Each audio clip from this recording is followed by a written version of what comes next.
राधे राधे। कैसे हैं आप लोग? ईश्वर कृपा से आप सब अच्छे होंगे। ईश्वर सब पे कृपा बनाए रखे, सबका कल्याण करें। आज हम बताने जा रहे हैं श्रीमद् भागवत महापुराण के दसम स्कंद का 58वां अध्याय, यानी कि 58 अध्याय, भगवान श्री कृष्ण के अन्य अन्य विभागों की कथा। उसके पहले हम कहना चाहेंगे, यदि आपने हमारे चैनल को सब्सक्राइब नहीं किया तो प्लीज़ हमारे चैनल को सब्सक्राइब कर लीजिए और बेल आइकन बटन अवश्य दबा दीजिए, जिससे कि हमारे आने वाले सारे वीडियोज आपको प्राप्त हो सकें। तो यदि आपको कथा अच्छी लग रही है, समझ में आ रही है, तो वीडियो को लाइक शेयर अवश्य कीजिए और कमेंट में राधे राधे अवश्य लिखिए। चलिए चलते कथा की तरफ। श्रीमन्नारायण नारायण हरि हरि, बसनारायण नारायण हरि हरि, तेरी लीला सबसे प्यारी प्यारी, हरि हरि तेरी लीला सबसे न्यारी न्यारी, हरि हरि श्रीमन्नारायण नारायण हरि हरि, लक्ष्मण नारायण हरि हरि, लक्ष्मी नारायण नारायण हरि हरि। राधे राधे। बोलो कृष्ण कन्हैया लाल की जय। श्री सुखदेव जी कहते हैं, परीक्षित, अब पांडवों को पता लग गया था कि वे लाक्षा भवन में जले नहीं है। एक बार भगवान श्री कृष्ण उनसे मिलने के लिए इंद्रप्रस्थ पधारे। उनके साथ सात्यकी आदि बहुत से यदुवंशी भी थे। जब वीर पांडवों ने देखा कि सर्वेश्वर भगवान श्री कृष्ण पधारे हैं, तब तो जैसे प्राण का संचार होने पर सभी इंद्रियां सचेत हो जाती हैं, वैसे ही वे सबके साथ एक साथ उठ खड़े हुए। वीर पांडवों ने भगवान श्री कृष्ण का आलिंगन किया। उनके अंग संग से उनके सारे पाप धुल गए। भगवान की प्रेम भरी मुस्कुराहट से सुशोभित मुख सुषमा देखकर वे आनंद में मग्न हो गए। भगवान श्री कृष्ण ने युधिष्ठिर और भीमसेन के चरणों में प्रणाम किया और अर्जुन को हृदय से लगाया। नकुल और सहदेव ने भगवान के चरणों की वंदना की। जब भगवान श्री कृष्ण श्रेष्ठ सिंहासन पर विराजमान हो गए, तब परम सुंदरी श्याम वर्णा द्रौपदी, जो नवविवाहिता होने के कारण तनिक लजा रही थी, वह धीरे धीरे भगवान श्री कृष्ण के पास आई और उन्हें प्रणाम किया। पांडवों ने भगवान श्री कृष्ण के समान ही वीर सात्यकी का भी स्वागत सत्कार और अभिनंदन वंदन किया। वे एक आसन पर बैठ गए। दूसरे यदुवंशियों का भी यथायोग सत्कार किया गया तथा वे भी श्री कृष्ण के चारों ओर आसनों पर बैठ गए। इसके बाद भगवान श्री कृष्ण अपनी बुआ कुंती के पास गए और उनके चरणों में प्रणाम किया। कुंती ने अत्यंत स्नेहवश उन्हें अपने हृदय से लगा लिया। उस समय उनके नेत्रों में प्रेम के आंसू छलक आए। कुंती जी ने श्री कृष्ण से अपने भाई बंधुओं की कुशल क्षेम पूछी और भगवान ने भी उनका यथोचित उत्तर देकर उनसे उनकी पुत्रवधू द्रौपदी और स्वयं उनका कुशल मंगल पूछा। उस समय प्रेम की विहलता से कुंती जी का गला रुंध गया था। नेत्रों से आंसू बह रहे थे। भगवान के पूछने पर उन्हें अपने पहले के क्लेश पर क्लेश याद आने लगे और वे अपने को बहुत संभाल कर, जिनका दर्शन समस्त क्लेशों का अंत करने के लिए ही हुआ करता है, उन भगवान श्री कृष्ण से कहने लगी, श्री कृष्ण, जिस समय तुमने हम लोगों को अपना कुटुंबी संबंधी समझकर स्मरण किया और हमारा कुशल मंगल जानने के लिए भाई अक्रूर को भेजा, उसी समय हमारा कल्याण हो गया। हम अनाथों को तुमने सनाथ कर दिया। मैं जानती हूँ कि तुम संपूर्ण जगत के परम हितैषी हृदय और आत्मा हो। यह अपना है और यह पराया, इस प्रकार की भ्रांति तुम्हारे अंदर नहीं है। ऐसा होने पर भी श्री कृष्ण जो सदा तुम्हें स्मरण करते हैं और उनके हृदय में तुम आकर बैठ जाते हो और उनकी क्लेश परंपरा को सदा के लिए मिटा देते हो। युधिष्ठिर जी ने कहा कि सर्वेश्वर श्री कृष्ण, हमें इस बात का पता नहीं है कि हमने अपने पूर्व जन्मों में या इस जन्म में कौन सा कल्याण साधन किया है। आपका दर्शन बड़े बड़े योगेश्वर भी बड़ी कठिनता से प्राप्त कर पाते हैं और हम कुबुद्धियों को घर बैठे ही आपके दर्शन हो रहे हैं। राजा युधिष्ठिर ने इस प्रकार भगवान का खूब सम्मान किया और कुछ दिन वहीं रहने की प्रार्थना की। इस पर भगवान श्री कृष्ण इंद्रप्रस्थ के नार नारियों को अपनी रूप माधुरी से नयनानंद का दान करते हुए बरसात के 4 महीनों तक सुखपूर्वक वहीं रहे। परीक्षित एक बार वीर शिरोमणि अर्जुन ने गांडीव धनुष और अक्षय बाण वाले 2 तरकस लिए और तथा भगवान श्री कृष्ण के साथ कवच पहनकर अपने उस रथ पर सवार हुए जिस पर वानर चिन्ह से चिन्हित ध्वजा लगी हुई थी। इसके बाद विपक्षी वीरों का नाश करने वाले अर्जुन इस गहन वन में शिकार खेलने गए जो बहुत से सिंह बाघ आदि भयंकर जानवरों से भरा हुआ था। वहां उन्होंने बहुत से बाघ सुअर भैंसे काले हिरन सरभ गवय नीलापन लिए हुए भूरे रंग का एक बड़ा हिरन गैंडे हरिण खरगोश और सल्लख शाही आदि पशुओं पर अपने बाणों का निशाना लगाया। उनमें से जो यज्ञ के योग्य थे उन्हें सेवकगण पर्वत का समय जानकर राजा युधिष्ठिर के पास ले गए। अर्जुन शिकार खेलते खेलते थक गए थे। अब वे प्यास लगने पर यमुना जी के किनारे गए। भगवान श्री कृष्ण और अर्जुन दोनों महारथियों ने यमुना जी में हाथ पैर धोकर उनका निर्मल जल पिया और देखा कि एक परम सुंदरी कन्या वहां तपस्या कर रही है। उस श्रेष्ठ सुंदरी की जंघा दांत और मुख अत्यंत सुंदर थे। अपने प्रिय मित्र श्री कृष्ण के भेजने पर अर्जुन ने उसके पास जाकर पूछा, सुंदरी तुम कौन हो, किसकी पुत्री हो, कहाँ से आई हो और क्या करना चाहती हो। मैं ऐसा समझता हूँ कि तुम अपने योग्य पति चाह रही हो। हे कल्याणी, तुम अपनी सारी बात बतलाओ। कालिंदी ने कहा, मैं भगवान सूर्यदेव की पुत्री हूँ। मैं सर्वश्रेष्ठ वरदानी भगवान विष्णु को पति के रूप में प्राप्त करना चाहती हूँ और इसलिए ये कठोर तपस्या कर रही हूँ। वीर अर्जुन, मैं लक्ष्मी के परम आश्रय भगवान को छोड़कर और किसी को अपना पति नहीं बना सकती। अनाथों के एकमात्र सहारे प्रेम वितरण करने वाले भगवान श्री कृष्ण मुझ पर प्रसन्न हो। मेरा नाम है कालिंदी।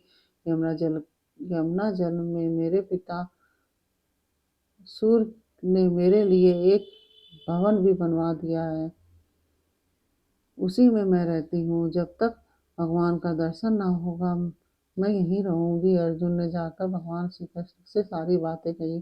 वे तो पहले से ही ये सब कुछ जानते थे। अब उन्होंने कालिंदी को अपने रथ पर बैठा लिया और धर्मराज युधिष्ठिर के पास ले गए। इसके बाद पांडवों की प्रार्थना से भगवान श्री कृष्ण पांडवों के रहने के लिए एक अत्यंत अद्भुत और विचित्र नगर विश्वकर्मा के द्वारा बनवा दिया। भगवान इस बार पांडवों को आनंद देने और उनका हित करने के लिए ही वहां बहुत दिनों तक रहे। इस बीच अग्निदेवों को खांडव वन दिलाने के लिए वे अर्जुन के सारथी भी बने। खांडव वन का भोजन मिल जाने से अग्निदेव बहुत प्रसन्न हुए। उन्होंने अर्जुन को गांडीव धनुष, 4 श्वेत घोड़े, एक रथ और 2 अटूट बाण वाले तरकस और एक ऐसा कवच दिया जिसे कोई अस्त्र शस्त्र अस्त्र शस्त्रधारी भेद न सके। खांडव दाह के समय अर्जुन ने मैदानों को जलने से बचा लिया था, इसलिए उसने अर्जुन से मित्रता करके उनके लिए एक अद्भुत सभा बना दी। उसी सभा में दुर्योधन को जल में स्थल और स्थल में जल का भ्रम हो गया था।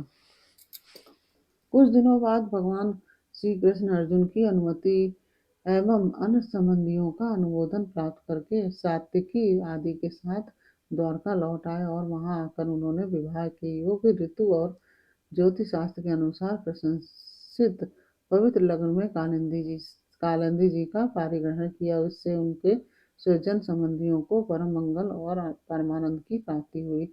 अवंती उज्जैन देश के राजा थे विंद और अनुविंद।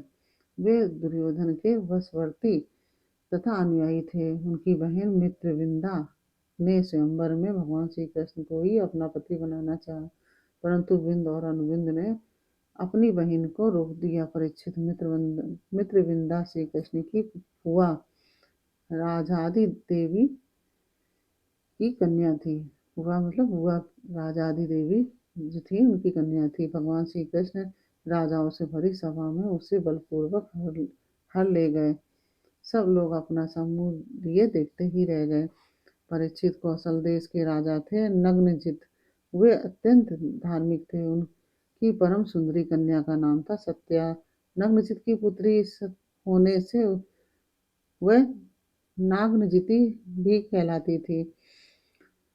परीक्षित राजा की प्रतिज्ञा के अनुसार 7 दुर्दांत बैलों पर विजय प्राप्त न कर सकने के कारण कोई राजा उस कन्या से विवाह न कर सके, क्योंकि उनके सींग बड़े तीखे थे। वे बैल किसी वीर पुरुष की गंध भी नहीं सह सकते थे।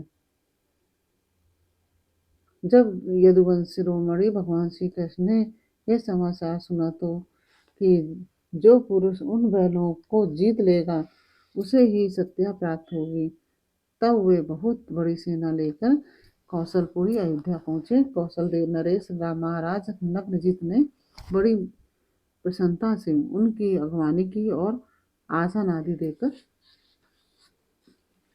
बहुत ही बड़ी पूजा सामग्री से उनका सत्कार किया।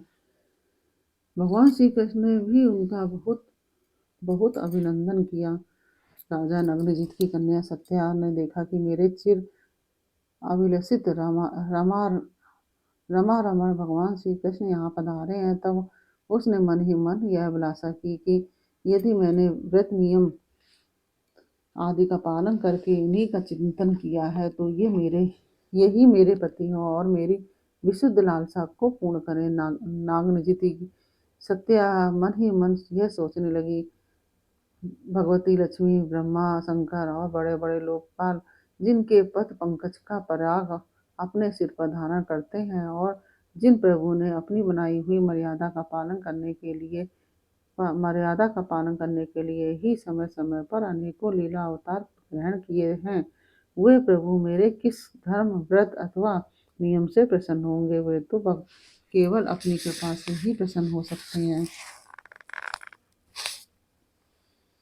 परीक्षित राजा नग्नजित ने भगवान श्री कृष्ण की विधि पूर्वक अर्चा पूजा करके यह प्रार्थना की कि जगत के एकमात्र स्वामी नारायण, आप अपने स्वरूप भूत आनंद से ही परिपूर्ण हैं और मैं हूँ एक तुच्छ मनुष्य, मैं आपकी क्या सेवा करूँ? श्री सुखदेव जी कहते हैं, परीक्षित राजा नग्नजित का दिया हुआ आसन, पूजा आदि स्वीकार करके भगवान श्री कृष्ण बहुत संतुष्ट हुए। उन्होंने मुस्कुराते हुए मेघ के समान गंभीर वाणी से कहा, भगवान श्री कृष्ण ने कहा कि राजन, जो क्षत्रिय अपने धर्म में स्थित उसका कुछ भी मांगना उचित नहीं है।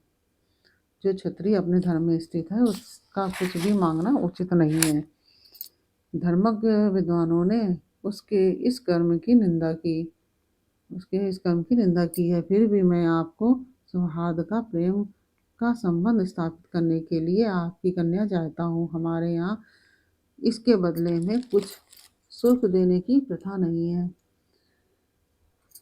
राजा नग्नजित ने कहा कि प्रभु, आप समस्त गुणों के धाम हैं, एकमात्र आश्रय हैं। आपके वक्ष स्थल पर भगवती लक्ष्मी नित्य निरंतर निवास करती हैं।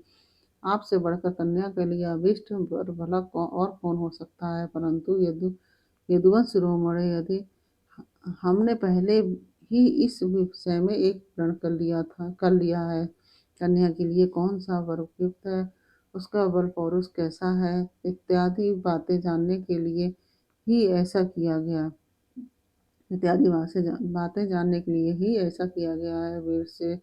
वीर श्रेष्ठ श्री कृष्ण, हमारे ये 7 बैल किसी के बस में न आने वाले और बिना सधाए हुए हैं। इन्होंने बहुत से राजकुमारों के अंगों को खंडित करके उनका उत्साह तोड़ दिया है। श्री कृष्ण, यदि इन्हें आप ही नथ ले अपने वश में कर लें तो लक्ष्मीपते, आप ही हमारी कन्या के लिए अभीष्ट वर होंगे।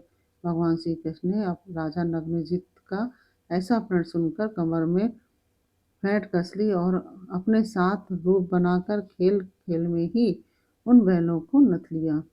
इससे बैलों का घमंड चूर हो गया और उनका बल पौरुष भी जाता रहा। अब भगवान श्री कृष्ण उन्हें रस्सी से बांधकर इस प्रकार खींचने लगे जैसे खेलते समय नन्हा सा बालक काठ के बैलों को घसीटता है। राजा नग्नजित को बड़ा विस्मय हुआ। उन्होंने प्रसन्न होकर भगवान श्री कृष्ण को अपनी कन्या का दान कर दिया और सर्वशक्तिमान भगवान श्री कृष्ण ने भी अपने अनुरूप पत्नी सत्या का विधि पूर्वक पारिग्रहण किया। रानियों ने देखा कि हमारी कन्या को उसके अत्यंत प्यारे भगवान श्री कृष्ण ही पति के रूप में प्राप्त हो गए हैं। उन्हें बड़ा आनंद हुआ और चारों ओर बड़ा भारी उत्सव मनाया जाने लगा। शंख ढोल नगाड़े बजने लगे और सब ओर गाना बजाना होने लगा। ब्राह्मण आशीर्वाद देने लगे। सुंदर वस्त्र, पुष्पों के हार और गहनों से सज धज कर नगर के नर नारी आनंद मनाने लगे और राजा नवजीत ने 10,000 गौवें और 3,000 मनु ऐसी 9 युवती दासियां जो सुंदर वस्त्र तथा गले में स्वर्णहार पहने हुए थी दहेज में दी। इनके साथ ही 9,000 हाथी, 9 लाख रथ, 9 करोड़ घोड़े और 9 अरब सेवक भी दहेज में दिए। कौशल नरेश राजा नग्नजित ने कन्या और दामाद को रथ पर चढ़ाकर एक बड़ी सेना के साथ विदा किया। उस समय उनका हृदय वात्सल स्नेह के उद्रेक से द्रवित हो रहा था। परीक्षित यदुवंशियों ने और राजा नग्नजित के बैलों ने पहले बहुत से राजाओं का बल पौरुष धूल में मिला दिया था। जब उन राजाओं ने यह समाचार सुना तब उनसे भगवान श्री कृष्ण की यह विजय सहन न हुई। उन लोगों ने नागनजिती सत्या को लेकर जाते समय मार्ग में भगवान श्री कृष्ण को घेर लिया और वे बड़े वेग से उन पर बाणों की वर्षा करने लगे। उस समय पांडव वीर अर्जुन ने अपने मित्र भगवान श्री कृष्ण का प्रिय करने के लिए गांडीव धनुष धारण करके जैसे सिंह छोटे मोटे पशुओं को खदेड़ दे वैसे ही उन नरपतियों को मार पीट कर भगा दिया। तदंतर यदुवंश व मणि देव के नंदन भगवान श्री कृष्ण उस दहेज और सत्या के साथ द्वारका में आए और वहां रहकर गृहस्थोचित विहार करने लगे। परीक्षित, भगवान श्री कृष्ण की फुआ श्रुतकीर्ति कैकय देश में ब्याही गई थी। उनकी कन्या का नाम था भद्रा। उसके भाई संतदन आदि ने उसे स्वयं ही भगवान श्री कृष्ण को दे दिया और उन्होंने उसका पारिग्रहण किया। मध्य प्रदेश के राजा की एक कन्या थी लक्ष्मणा। वह अत्यंत सुलक्षणा थी। जैसे गरुड़ जी स्वर्ग से अमृत का हरण किया था, गरुड़ जी ने स्वर्ग से अमृत का हरण किया था, वैसे ही भगवान श्री कृष्ण ने स्वयंवर में अकेले ही उसे हर लिया। परीक्षित, इसी प्रकार भगवान श्री कृष्ण की और भी सहस्त्रों स्त्रियां थीं। उन परम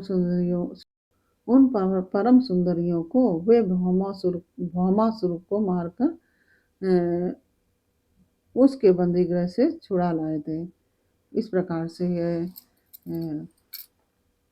58वां अध्याय पूर्ण हुआ। 58 अध्याय जो था वो पूर्ण हुआ। और ये अध्याय आपको कैसा लगा ये हमें कमेंट बॉक्स में अवश्य बताइए। अच्छा लगा हो तो वीडियो को लाइक शेयर अवश्य कीजिए और राधे राधे कमेंट बॉक्स में अवश्य लिखिए। फिर मिलते हैं आपसे अगले वीडियो में अगले अध्याय के साथ। तब तक के लिए राधे राधे।